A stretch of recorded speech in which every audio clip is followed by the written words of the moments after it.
ख़वातीन और हज़रात, इस वक्त दुनिया भर में 1 अरब 80 करोड़ के करीब मुसलमान रहते हैं। यानी दुनिया की कुल आबादी का 24% हिस्सा मुसलमानों पर मुश्तमिल है। इन मुसलमानों में चाहे वो बच्चा हो, बूढ़ा हो, मर्द हो, औरत हो, हर एक की ये ख्वाहिश है कि वो खाना काबा का दीदार कर सके और रोज़ा रसूल सल्लल्लाहु अलैहि वसल्लम पर हाज़िरी दे सके। ख़वातीन और हज़रात, खाना काबा में जाने के लिए पैसों के साथ साथ नीयत की भी ज़रूरत होती है। इस दुनिया में ऐसे भी मुसलमान हैं जो हर जुमा खाना काबा में पढ़ते हैं और अल्लाह के आगे रो रो कर अपने गुनाहों की माफ़ी मांगते हैं। अल्लाह ताला ने इन पहाड़ों के दरमियान ऐसा शहर आबाद कर दिया जहाँ ना पानी था ना कोई दरख्त, लेकिन आज दुनिया का हर फल मक्का में पाया जाता है। अल्लाह के नबी सल्लल्लाहु अलैहि वसल्लम ने 2 शहरों मक्कातुल मुकर्रमा और मदीना को हुर्मत वाले शहर करार दिया। ये वो शहर है जहाँ दज्जाल भी दाखिल नहीं हो सकता। दुनिया भर से मुसलमान खाना काबा में अपनी इल्तिजाएं लेकर जाते हैं और कहते हैं, ए रब्बे करीम, आप गफूर हैं, आप माफ़ करने वाले हैं। तेरे सिवा कौन है जिसके पास हम अपनी ख्वाहिशात लेकर जाएं? अगर तूने हमें माफ़ ना किया तो हम बर्बाद हो जाएंगे। ए रब्बे करीम, हम कमज़ोर हैं, गुनाहगार हैं, नदार हैं, हम पर अपना रहम फरमा दे, करम फरमा दे। फिर अल्लाह की मोहब्बत जोश में आती है, ए मेरे बंदे जा, मैंने तुझे माफ़ किया।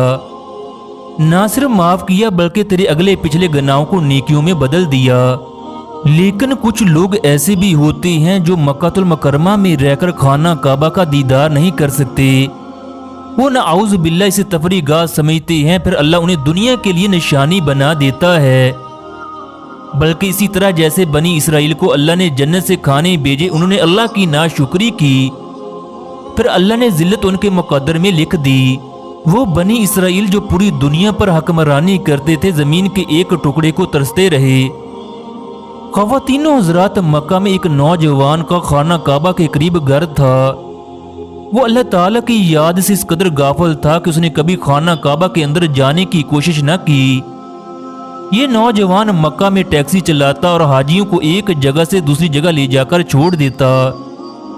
उसे अपनी खुशकिस्मती पर नाज ना था कि उसका घर अल्लाह के घर के करीब है, जहाँ फरिश्ते हाजियों को अपने परों के साए में लेकर रखते हैं, जहाँ एक नमाज का सवाब 70 फर्ज नमाजों के बराबर है।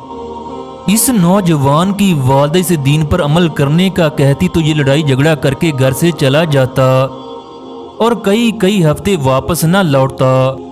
ये नौजवान दीन से इस कदर दूर होता गया कि दुबई में जाकर अपनी ख्वाहिशात को पूरा करता, यहाँ तक कि अल्लाह की वहदानियत से भी इनकार करने लगा। मरना, कब्र की अंधेरी रात, अल्लाह के हजूर हाजिरी, सब कुछ भूल चुका था। 2018 में हज का सीजन था। इस नौजवान की कार का एक्सीडेंट हुआ और ये मौका पर ही फौत हो गया। इस नौजवान की मां इंतहाई नेकोकार थी। उसने सोचा, हज के मौका पर अगर मेरे बेटे का जनाजा खाना काबा के अंदर पड़ा गया तो मुझे उम्मीद है अल्लाह मेरे बेटे के तमाम गुनाहों को बख्श देगा। चनाचा गुस्ल और कफन दफन का इंतजाम किया गया। इस नौजवान के जनाजे को बाबे अब्दुल्ला के करीब रखा गया। अब इसकी मैयत को उठाने के लिए जब रिश्तेदार नीचे झुके और जनाजे को उठाने लगे तो जनाजा इस कदर भारी हो चुका था कि इन लोगों के ये बस की बात नहीं थी। हज पर आए लोगों ने इनकी मदद करने की कोशिश की, मगर जनाजा फिर भी उठाया ना गया। चनाचा इस नौजवान की वालिदा को इत्तला दी गई। वो कुछ रिश्तेदारों को लेकर अमामे काबा के पास गई और इमाम काबा को सूरत हाल से आगाह किया गया कि हमारे एक नौजवान का जनाजा है जो हिलने का नाम नहीं ले रहा। हम जनाजे को अंदर लाना चाहते हैं मगर चारपाई इस कदर भारी हो चुकी है, हम तमाम लोग भी मिलकर उसे उठा नहीं पा रहे।